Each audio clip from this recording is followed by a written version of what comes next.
Halloween, the time of the dreaded spoopy season. But until the time of spoops and scares, it's time to sit back, relax, and enjoy some nice Vocaloid horror songs. Huh, what's this? Someone's saying this is a true story about Nazi experiments and that there are actual immortal kids in the woods. All right, let's dive into this. Okay, if you've read the comments on the Circle Use song on YouTube or any video related to Kagome Kagome, you've probably seen a comment saying that it's a true story related to Nazis. And if you don't know what song we're talking about, it's basically a horror song about ghost children inviting you to a sinister game. A game where limbs are broken and removed, and the listener's character becomes horribly mangled. The original game and song this is all based on is the Japanese Kagome Kagome, or, as it's called when translated into English, Circle U, which thankfully is nowhere near as horrifying. How it works is, you gather a bunch of people and have one player sit in the center with their eyes covered. The others sing the song associated with the game, and the one in the center must guess who's behind them. It's like a game of Duck Duck Goose mixed with the somewhat cheerful singing of Ring Around the Rosie. And don't worry people, there's no actual limb removal in the real game.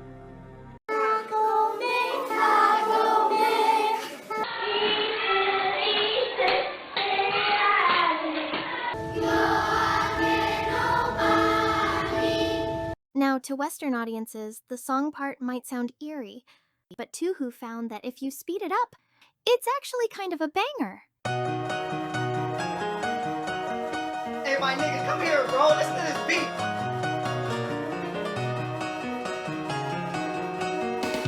So yeah, kind of a banger. The rules aren't exactly what's important, though. It's the meaning and lore behind it. So, Kagome Kagome is a real-life song tracing back centuries ago. But the story behind the song part of this is a little unclear, even to the Japanese. There are so many words that could also mean other words and phrases in this one song that not even the people singing it know for sure what it's about. It could be telling the story of a pregnant woman who fell and had her unborn child killed because of it, about a mischievous kid doing something horrible. Heck, it could even be about some treasure located in some secret area in Japan. It's not super clear, and those aren't just random examples. They are actual possible interpretations as to what this confusing song is really all about. But amongst these interpretations, there is one that seeks to stand out above the rest, claiming to be the true story behind the tale, an origin tying into Nazi experiments.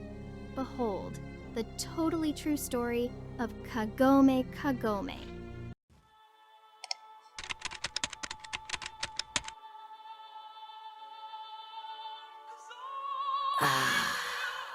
Sir Integra, is something the matter?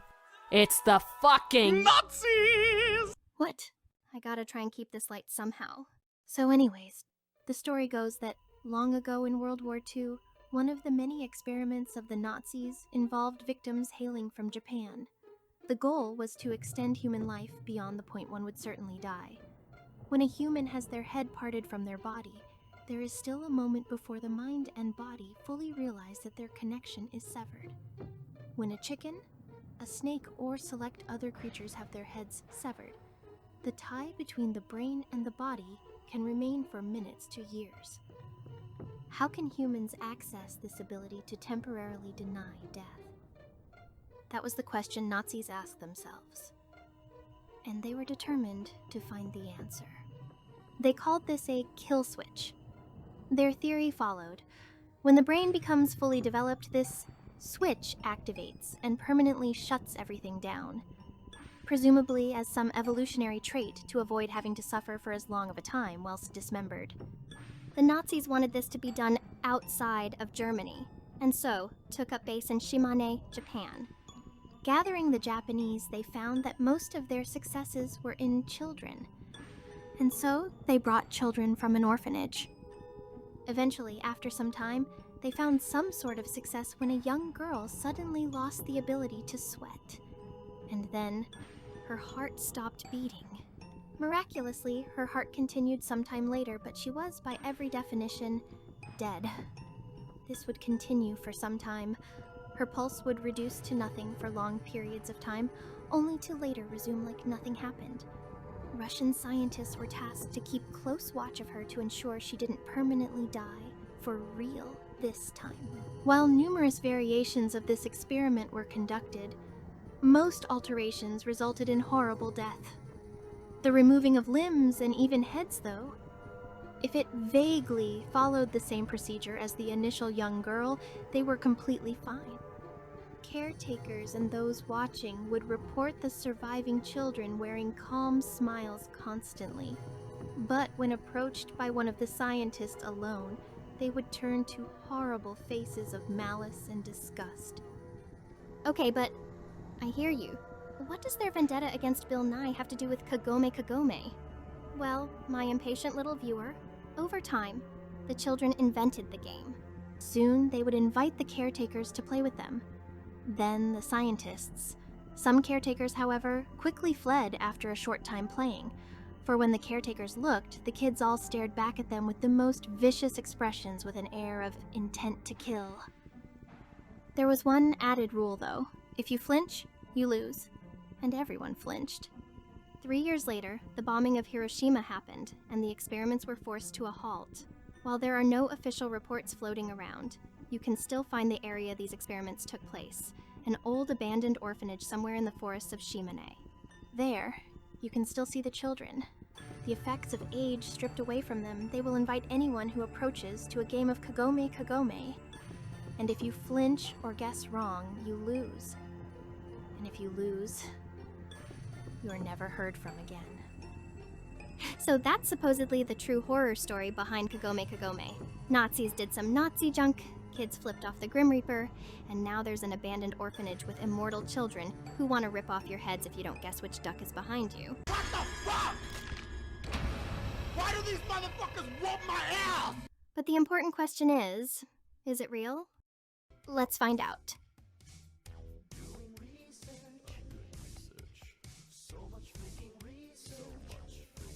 So, it is said that the orphanage the experiments took place is somewhere in the Shimane prefecture in Japan. Fair enough, it's an old place, but also a rather big place.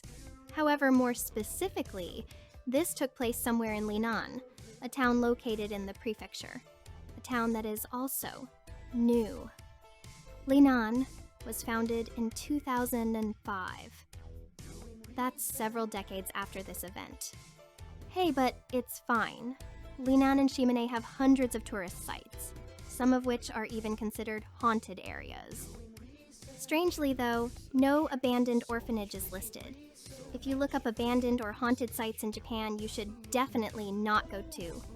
This orphanage is not listed there either. There is an abandoned school somewhere in Japan, though it is nowhere near this specific area and does not at all match the pictures or general description of it being an orphanage as in the story. Well, isn't this a pickle? But the blog dedicated to this mystery happens to also feature a guide to finding this area. Somewhere in the woods, there is a dirt road. Keep following this path and you will also find truck tracks that lead to an area with tree stumps that, quote, look like headless bodies. Keep going, and you'll see the orphanage. However, they then go on to explain the stench and the hallways, and determine which door to enter through. How nice of them. But that would mean that this person has come to this area often enough to know the exact path and the exact doors to enter, which would mean they've seen these children and beat their game on several occasions, but the penalty for getting their game wrong is death. They must be really lucky, I guess. And the truck tracks would have realistically been long since fixed from the fact that this is in a forest. Tracks and footprints, for example, often get covered up by nature at a certain point. But wait again, they were kind enough to include pictures. Some were presumably during this event, though others were clearly taken after the bombing if the empty rooms were of any indication. Initially, I thought that the windows would have been shattered from the bomb drop on Hiroshima. But after a bit of research, there is a chance that it was actually out of range of the orphanage at 65 miles, whereas the effects of the bomb could be felt 11 to 12 miles. So the images have potential to be valid. Fine. If this was done in Linan, that would mean that the town would have been built over it, or at the very least, would have made it publicly known that there was a spooky old orphanage next door. But we know it couldn't have been the former. While I don't know the date it was created, the blog that first posted this story was made on Weebly, which is a website created after 2005. After the founding and construction of Lannan, which would mean for whatever reason, the Japanese know about this spooky building in the woods but choose to keep quiet about it while other haunted and deathly or dangerous areas are all fair game. It just doesn't make a lick of sense. So, going a little darker, you may have noticed I mentioned Russian scientists working with the Nazis. How accurate is Nazis working with Russians to torment Japan? Well, we know for a fact that Japan was an ally to Germany and the Nazis in World War II. In their words, the Japanese were honorary Nazis. Sorry, honorary Aryans. So, probably maybe leaning on no. And as for Russians, they were on completely different sides of the war. Like most of us normal people, they too had a strong desire to punch Nazis. While it's not impossible Russians were working with them, it is incredibly unlikely. But have Nazis done anything previously on the Japanese? Well, they've reported to have conducted experiments on fellow Germans, the Jewish, Muslims, gay people, the sick, Soviet prisoners, Romani, and Sinti, but Japanese people were not on that list. They also were never reported to conduct any experiments on Japanese soil like in this story. Okay, fine. But Nazis did do a lot of experiments. Maybe there was something similar to what they did here? Well, no. There was nothing about trying to find some sort of trigger in the brain that tells a person when it's okay to die. And believe me, I looked. Okay, fine. But what about the game? What about the song? Did they really just make it up at the orphanage? Well, you see, that's actually rather interesting. Because of how many people past 2015 started flooding Google with their Nazi theories, I had to go to the source. Japan. And the answer is no. Okay, so look. The song and game originated at least a full century before World War II and became popular around 1920, which is still a full 20 years before the story claims it was created. And you know what that means? Why the fuck you lying? Why you always lying? Oh my god, stop fucking lying. Always lying to me. You lying so much. It's a lie. A sham. Hopefully this is a lesson to do your own research or at least ask for evidence. And no, creepypasta.com is not a good source. Now, with all that said, happy Halloween, everyone.